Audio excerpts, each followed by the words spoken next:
Hello दोस्तों, स्वागत है आपका हमारे पॉइंट ऑनलाइन यूट्यूब चैनल में। CUET 2024 की क्लास में हमने बेसिक क्लास 1 और 2 पढ़ ली थी।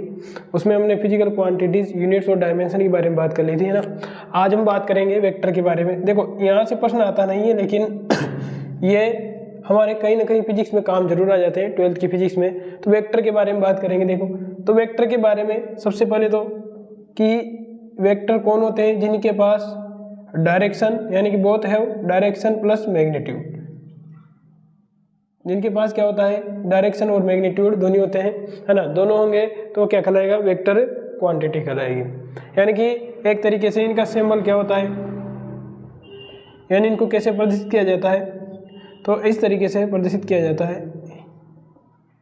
ठीक, इस तरीके से प्रदर्शित किया जाता है। यहाँ पर कैप लगाएंगे इसके ऊपर, इसे क्या कहते हैं, कैप। तो देखो, ये वेक्टर का सिंबल है। ये क्या है, ये है मैग्नीट्यूड।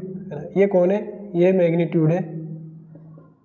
और ये क्या बता रहा है, ये डायरेक्शन को बता रहा है। तो ये वेक्टर की फॉर्म है, A vector equal to A N cap. ठीक, ये यूनिट वेक्टर होता है, कैप का मतलब। अब देखो, इसके वेक्टर की प्रॉपर्टीज के बारे में हमें क्या पढ़ना है, मुख्यतः वेक्टर की प्रॉपर्टीज।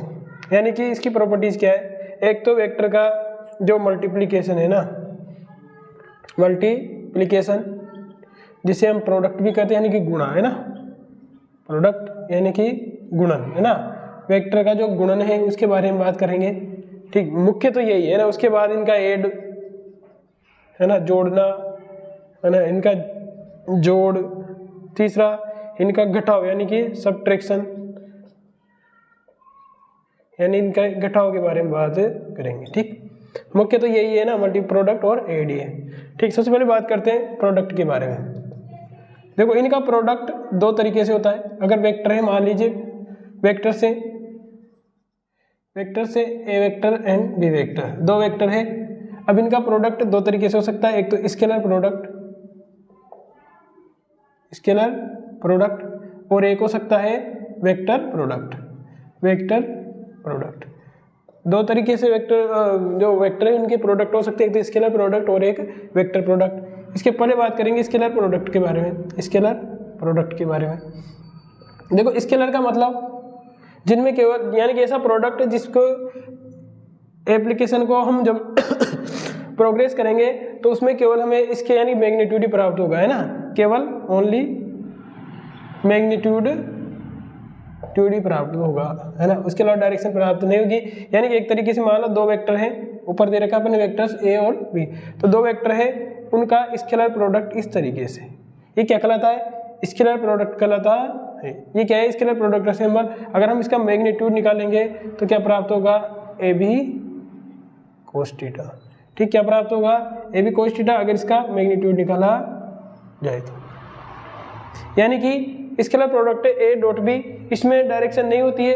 यानी कि इस तरीके से अगर इसका मैग्नीट्यूड निकाला जाए, वैल्यू निकाली जाए, तो फिर ए और बी कोस थीटा प्राप्त होता है। और एक थीटा क्या है, यानी कि कोई भी इस तरीके से ए वेक्टर, कोई वेक्टर है ना, और मान लीजिए कोई इस तरीके से किसी एंगल पर बी वेक्टर है, तो इन वेक्टर्स के बीच का जो एंगल है, इनके डायरेक्शन के बीच का जो एंगल है, वो क्या कहलाता है, कोस थीटा के रूप में इस तरीके से लिखा जाता है। ये स्केलर प्रोडक्ट हो गया। अब बात करें वेक्टर प्रोडक्ट के बारे में। देखो, ये इसलिए पढ़ रहे हैं मोटा मोटा क्योंकि हमें इसके फॉर्मूले पता होने चाहिए, इनके मैग्नीट्यूड के बारे में पता होना चाहिए।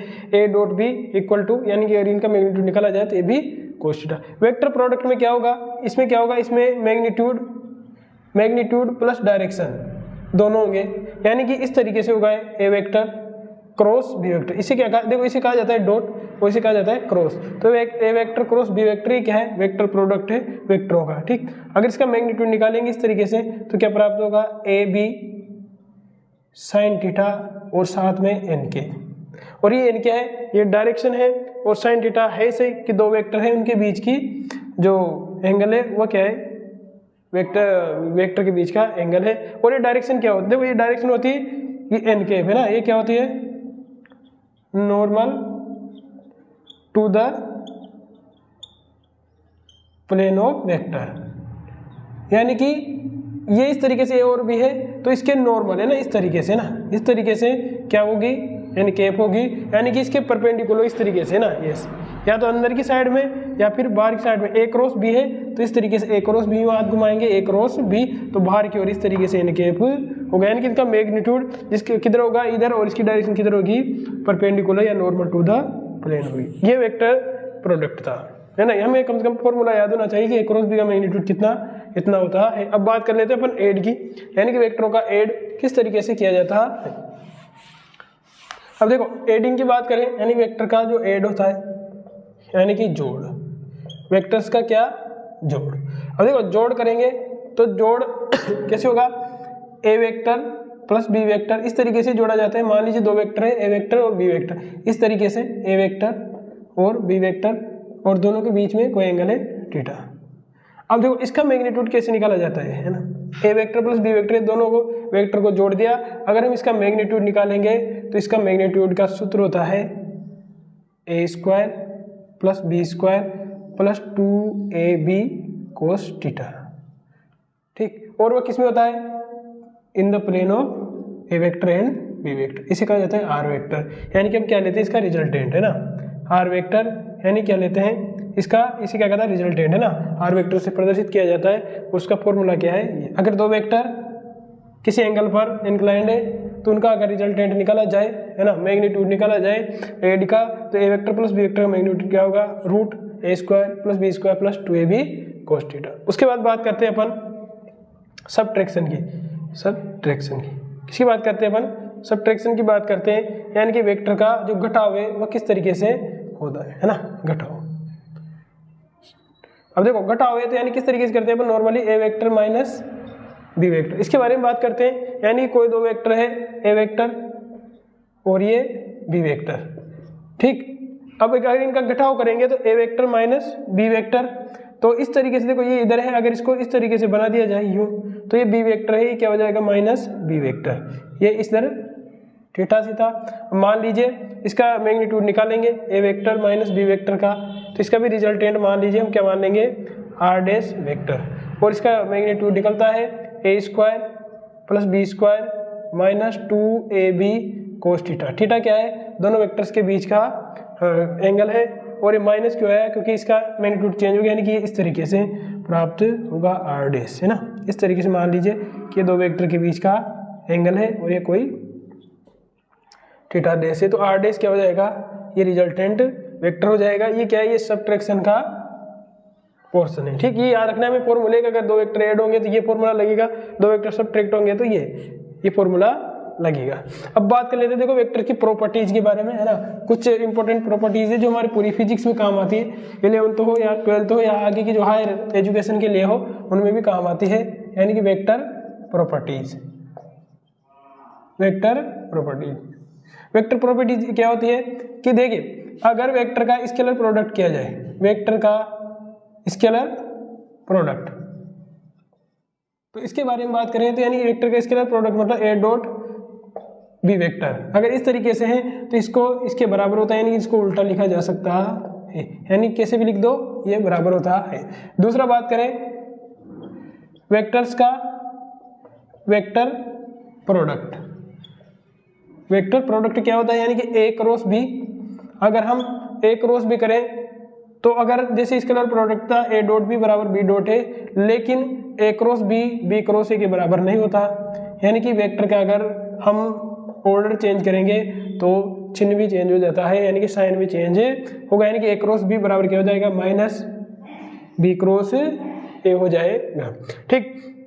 उसके बाद बात करें तीसरा, यानी कि एक तरीके से क्या बात करें अपन वेक्टर, यानी ऐसे रिजल्टेंट ऑफ वेक्टर प्रोडक्ट, यानी इनके जो रिजल्टेंट यानी ए क्रॉस बी है उसका जो मैग्नीट्यूड है वह क्या प्राप्त होता है। तो मान लीजिए इसका मैग्नीट्यूड हम मान लेते हैं कि इसका रिजल्टेंट स्मॉल आर वेक्टर है, तो जो ये है इसकी डायरेक्शन क्या होगी, इसकी डायरेक्शन होती है normal to the plane, normal to the plane of A vector and B vector. यानी कि ये कहना चाह रहा है कि मान लीजिए ये ए वेक्टर है, ठीक, और ये बी वेक्टर है, इसके बीच में अगर ये थीटा एंगल है तो जो रिजल्टेंट प्राप्त होगा उसकी जो डायरेक्शन होगी वो किधर होगी, इस तरीके से यूं, यानी कि ए क्रॉस बी, तो normal to the plane of A and B, यानी परपेंडिकुलर होता है इस तरीके से। ठीक है, ये बात समझ में आ गई। ये तीसरी प्रॉपर्टी होगी। उसके बाद बात करें अपन चौथी प्रॉपर्टी के बारे में, यानी कि अगर मान लीजिए add and subtraction of vectors, यानी कि अगर हम बात करें कि वेक्टर्स का जोड़ और घटाव, तो मान लीजिए कोई ए वेक्टर है और ये बी वेक्टर है, इन दोनों के बीच में एंगल थीटा है। अब अगर इनको जोड़ेंगे यानी कि ए वेक्टर प्लस बी वेक्टर करेंगे तो क्या हो जाएगा, बी वेक्टर प्लस ए वेक्टर हो जाएगा। ठीक, और इसका अगर मैग्नीट्यूड निकाला जाए तो मैग्नीट्यूड सेम आएगा, यानी कि आर वेक्टर, और किस में होगा, in the plane of A vector and B vector. परंतु है ना, बट अगर हम करें A vector minus B vector, इसका मैग्नीट्यूड निकालें तो जो इसका रिजल्टेंट आएगा आर डैश वह इस तरीके से आएगा, माइनस बी वेक्टर इसका ही होगा और इधर इस तरीके से आर डैश होगा, यानी कि ये भी in the plane of A vector and B vector आएगा, लेकिन इसकी जो ये यहाँ था इस प्लेन में था और ये इस प्लेन में होगा, यानी कि जो हमें ए प्लस बी का जो रिजल्टेंट है और ए माइनस बी का रिजल्टेंट है उनके बीच में कुछ एंगल होगा। तो ये प्रॉपर्टीज थी वेक्टर्स के बारे में, इनके जो सब्ट्रैक्शन रिजल्टेंट के बारे में थी। ये वेक्टर से संबंधित कुछ बेसिक बातें हो गई। कल हम अगला कुछ बेसिक टॉपिक है उसको पूरा करके अब हमारे जो टॉपिक है 12th के यानी चार्ज का जो पोर्शन है वहाँ से शुरू करेंगे अगली क्लास के बाद, नेक्स्ट क्लास में। तो आप अगर नए हैं तो चैनल को सब्सक्राइब अवश्य करें। Thank you very much.